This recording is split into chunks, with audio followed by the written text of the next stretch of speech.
ہر محبت کے پیچھے آپ کو غرض نظر آئے گی. مثال کے طور پہ ماں باپ کو اولاد سے محبت ہوتی ہے، اس میں بھی غرض. ماں باپ کی یہ غرض ہوتی ہے کہ ہمارے بچے اچھے بنیں گے، سیٹل ہو جائیں گے، ہمارے بڑھاپے کا سہارا بنیں گے، ہماری عزت کا سبب بنیں گے. اولاد کے دل میں یہ ہوتی ہے طلب کہ ماں باپ خرچ کریں گے، پڑھائیں گے تو ہم اچھے انسان بن سکیں گے. تو دونوں طرف طلب ہے. میاں اور بیوی دونوں کو ایک دوسرے کی ضرورت ہے. بیوی خاوند کی ضرورت ہے، خاوند بیوی کی ضرورت ہے. استاد اور شاگرد کو دیکھ لیجئے. استاد پڑھاتا ہے کہ اس کے بدلے مجھے کچھ ماہانہ ملے گا. شاگرد پڑھتا ہے کہ استاد کے پڑھانے سے میرے گریڈ اچھے آ جائیں گے. تو ہر جگہ آپ کو کوئی نہ کوئی مطلب نظر آئے گا. حتیٰ کہ پیر مرید کا تعلق بھی مطلب کا تعلق ہے. وہ کیسے؟ مرید کا مطلب یہ ہوتا ہے کہ میری تربیت ہو، میں اچھا انسان بن سکوں، اور شیخ کی یہ نیت ہوتی ہے کہ اگر یہ اچھا انسان بن گیا اللہ مجھ سے راضی ہو جائیں گے. تو مطلب تو ہے، چاہے دنیا کا ہو چاہے دین کا ہو. تو ہر محبت کے پیچھے آپ کو کوئی مطلب نظر آئے گا. کائنات میں ایک محبت ایسی ہے جس کے پیچھے کوئی مطلب نہیں، کوئی غرض نہیں. وہ بے غرض محبت ہے، اور وہ محبت اللہ کو اپنے بندوں کے ساتھ ہے.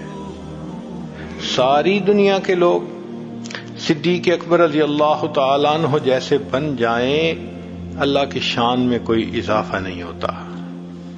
ساری دنیا کے لوگ فرعون کی طرح بدبخت بن جائیں، اللہ کی شان میں کوئی کمی نہیں آتی. اللہ کی عبادت کے لیے فرشتے بہت ہیں. پھر اللہ بندوں سے جو پیار کرتے ہیں وہ کس لیے؟ کہ اللہ تعالیٰ کو اپنے بندوں سے محبت ہے. حدیث قدسی ہے، فرمایا اے میرے بندے، کل یریدک لنفسہ وانا اریدک لک. ہر کوئی تجھ سے اپنے لیے محبت کرتا ہے، میں تجھ سے تیرے لیے محبت کرتا ہوں. تو اللہ تعالیٰ کی محبت بے غرض ہے. اس لیے اللہ تعالیٰ چاہتے ہیں کہ میرا بندہ میرے پاس رہے، میرے ساتھ رہے، مجھ سے دور نہ جائے. اب انسان گناہ کرتا ہے شیطان کے بہکانے پر، اور گناہ انسان کو اللہ سے دور کرتے ہیں. تو دیکھیں اللہ تعالیٰ نے گناہوں کو بخشنے کے کیسے کیسے سبب بنا دیے. یوں لگتا ہے کہ اللہ کی رحمت تل گئی ہے بندے کے گناہوں کو بخشنے کے لیے، بہانے بنا دیے بخشنے کے.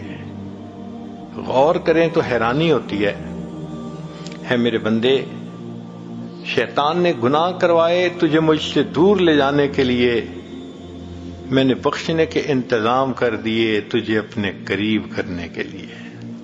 کس لیے؟ اے میرے بندے تو مجھے بہت پیارا لگتا ہے. اب مثلا غور کیجئے کہ دو فرشتے ہیں، ایک نیکی لکھنے والا اور ایک گناہ لکھنے والا. اللہ نے نیکی والے فرشتے کو افسر بنا دیا اور دوسرے کو ماتحت بنا دیا. جب بندہ نیکی کا ارادہ کرتا ہے تو نیکی کا فرشتہ فوراً ارادہ کرنے پر بھی ایک نیکی لکھ دیتا ہے، اور جب نیکی کر لیتا ہے تو ایک کے بدلے 10 نیکیاں لکھتا ہے. لیکن گناہ والا فرشتہ، اگر کوئی بندہ گناہ کا ارادہ کرے تو وہ گناہ نہیں لکھ سکتا، اس کو اپنے افسر سے اجازت لینی پڑتی ہے، NOC لینا پڑتا ہے. تو وہ پوچھتا ہے اس نے تو گناہ کا پکا ارادہ کر لیا، کیا میں گناہ لکھ لوں؟ تو وہ کہتا ہے کہ نہیں، جب تک کر نہ لے تم کیسے لکھ سکتے ہو؟ اب بندے نے فرض کرو گناہ کر لیا، وہ فرشتہ دوبارہ پوچھتا ہے اب تو کر لیا، اب میں لکھ لوں؟ تو اس کا افسر اس کو کہتا ہے تمہیں کیا جلدی پڑی ہے، ہو سکتا ہے یہ توبہ کر لے، دل میں نادم ہو، شرمندہ ہو، اور اللہ اس کو معاف کر دیں، تو تم جو لکھ کے کاٹو گے، کیا ضرورت ہے ایسا کرنے کی؟ انتظار کر لو۔ چنانچہ کئی پہر تک وہ انتظار کرواتا ہے۔ اگر اس دوران انسان اس گناہ پر نادم ہو تو فرمایا الندم توبۃ، دل میں نادم ہونا گناہ پر یہ توبہ ہوا کرتی ہے۔ اللہ دل کی ندامت کر گناہ کو معاف فرما دیتے ہیں۔ فرض کرو کہ اس نے احساس ہی نہ کیا اور گناہ لکھ دیا گیا، پھر اس نے دوسرا گناہ کر لیا، پھر تیسرا کر لیا، حتیٰ کہ اس بندے نے 5 گناہ کر لیے۔ اس کے بعد اگر وہ کوئی نیکی کرتا ہے تو نیکی والا فرشتہ اس کو کہتا ہے کہ سنو، اللہ کا قانون ہے من جاء بالحسنۃ فلہ عشر امثالھا، کہ جو بندہ ایک نیکی لائے گا ہم 10 گنا اجر دیں گے۔ ایک نیکی اس نے کی اور میں نے اس کے بدلے 10 نیکیاں لکھنی ہیں۔ میں 10 نیکیاں نہیں لکھتا، تم 5 گناہ مٹا دو اور باقی 5 نیکیاں اس کی میں انٹری کر دیتا ہوں۔